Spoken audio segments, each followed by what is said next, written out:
Hi, it's news for Scotland at the general election. I'm Hugh, and for the next couple of weeks we're going to profile the political parties standing in the Scottish part of the UK general election. We'll look at the party profiles in alphabetical order, and that means this week we're starting with Alba. We're beginning only with the parties who actually have people in Westminster at the moment. As for the smaller parties, well, we don't know who they're standing yet, so we'll look at them at the end once they've put the candidates forward. This week, Alex Salmond put his Alba party onto an election footing the day before Rishi Sunack called the UK election. But Salmond was talking about the Scottish election in 2 years' time. As it turns out, Alba has one to fight in 2 months, not 2 years. Salmond gave his election rallying address in front of the 18 candidates who will stand sooner than they expected as Westminster candidates, adding to John Swinney's troubles as he tries to pull back Labour's recent lead over SNP in the recent opinion polls. Alba claimed to be the real party of independence and argued that the SNP has no clear strategy for taking Scotland forward following Nicola Sturgeon's defeat at the UK Supreme Court, which ruled that the Scottish Government isn't allowed to hold an independence referendum unless the Westminster Government approves, a policy that is unlikely to be changed when Keir Starmer becomes Prime Minister. There's a prediction. Alba will also be putting the economy and green transition at the heart of their campaign, demanding that the Grangemouth oil refinery be saved. Salmond made the case that Scotland could again be stripped of its resources of oil and gas, especially if it gives these away again and then has to buy them back at a higher price, because the country has lost its only oil refinery. On the green transition, Alba wants to see serious investment both in carbon capture and in the new hydrogen economy. The party also wants oil companies looking for a licence in future to commit funds to these new technologies using redundant oil and gas fields and old pipelines to promote the carbon neutral approach to Scotland's energy sector. Alba therefore disagrees with Labour on further taxing North Sea extraction because 200,000 jobs depend on it.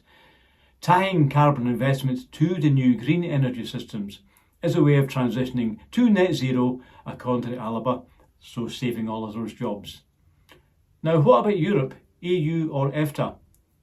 Europe is popular in Scotland, where 62% of us voted to remain as members of the European Union in 2016, although that vote was ignored, of course, by Theresa May, by Boris Johnson, by Rishi Sunack, because we had to leave the EU anyway. SNP policy, back from the days when Alex Salmond in fact ran that party, is independence in Europe. Alba also wants Scotland to play its part as members of the international community. They want us to explore, however, joining the European Free Trade Association instead of the EU. So what's the difference? As full EU members, Scotland would have a dozen or so MEPs at the Strasbourg Parliament. Also, we would have senior politicians and civil servants in the EU headquarters in Brussels. Member states also have 1 or 2 EU commissioners, plus they get a seat on the Council of Ministers. And with our ancient legal system, Scotland would probably have a judge on the EU Court of Justice in Luxembourg too. The EU accession process, however, is slow and thorough and would probably take 5 to 7 years. As EFTA only has 4 members, Iceland, Norway, Switzerland and Liechtenstein, it's presumably a lot simpler to apply. In fact, I asked them, the procedure is you write to a secretariat in Geneva, and if all 4 agree, then we're in. Actually, it might be a bit more complicated than that. There is negotiations, and of course the trade border with England has to be sorted out, but the timescale is bound to be much shorter than the EU. And the advantage is, EFTA membership opens the way back into the lucrative EU single market through the European Economic Area. So Scotland could get back what we voted for. Free movement in Europe for our people and our businesses without having to sign up to the EU's controversial policies. So no common fisheries policy, no need to join the euro.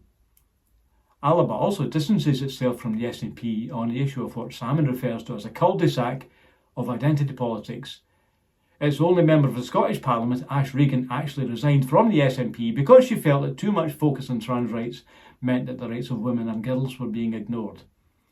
Ash Regan doesn't, of course, face another election for 2 years, but Alba do have 2 Westminster representatives, and they both face a difficult task if they're to defend their seats. Let's look at Kenny McCaskill, MP for East Lothian, although he won that seat as an SNP member. In fact, he was a member of the Scottish Government, being our Justice Minister for 7 years at Holyrood. So can Alba hold East Lothian? Let's look at the numbers. As an SNP candidate, McCaskill won 21,156 votes, which was a share of 36.2%. The next candidate was Martin Whitefield of Labour on 29.5%, and he was followed by Craig Hoy, Conservative, on 26.5%. Hoy is now a member of the Scottish Parliament, being elected on the regional list. Maybe it's easier to get into Parliament in Scotland, but I'll come to that later. But the question is, can McCaskill's personal vote be enough to beat both the SNP candidate, whoever that is, and also fight off Labour, who came just 5,000 votes short last time? As we'll probably find out in other constituencies, any splitting of a pro-independence vote is likely to benefit Labour. Even closer, in Kirkcaldy and Cowdenbeath, Neil Hanvey, standing technically as an SNP candidate last time, won his seat with a slim majority of around 1,200 votes over Labour's Leslie Laird. Hanvey, as a gay man, has been vocal in a campaign to support gender-critical voices and has recently been speaking out against the Scottish Government's proposal to ban so-called conversion therapy. As the Labour Party also wants to bring in such a law for England and Wales, it will be interesting to see how this policy affects voting in former Prime Minister Gordon Brown's home ground. These are the only two Alba candidates really with a chance in the UK election.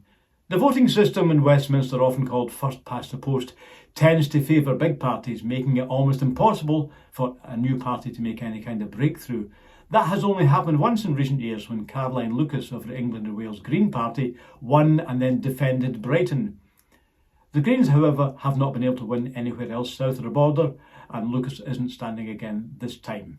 So at most the Greens will get 1, maybe 2 MPs, but that's highly unusual. Alba's focus, however, is on the 26th Holyrood election, which is much more likely to work for them as it favours small parties. The proportional representation system used here does roughly mean that parties win the number of seats they should get according to the proportion of votes they got. If you take, for example, the Scottish Green Party, look at their numbers, they won 8 MSPs last time on a voting share of 4.7%. With 129 MSPs, 8 means about 6% of the Parliament on just about 5% of the vote. So it's not perfect, but under first past the post they probably get none at all. Those Green Party numbers do, however, show why Alba this week was setting its sights on the next Scottish election. If a party can win over 4% of the vote, they have a good chance of getting somebody elected to their Holyrood Parliament. Now, in a recent poll, it was found that 42% of SNP first voters would give Alba their second vote, as would 48% of those who voted yes in the 2014 referendum. So although clearly Alba isn't going to form the next Scottish Government, figures like these suggest that they could get over 20 MPs elected. Will Alex Salmond be one of them? For Alba anyway, this UK election must be more of a test for its untried election machine and for its newer candidates. The real test for them is still 2 years down the line. However, Alex Salmond has said that Scottish voters should use this general election to vote for independence. Seeing that Alba now is the only party who stands clearly for Scottish independence, he noted that Rishi Sunack's chosen election day, the 4th of July, is in fact Independence Day in America. So why not Scotland? Thanks. If you like what we are doing, please subscribe to our channel and we'll see you soon. Thanks.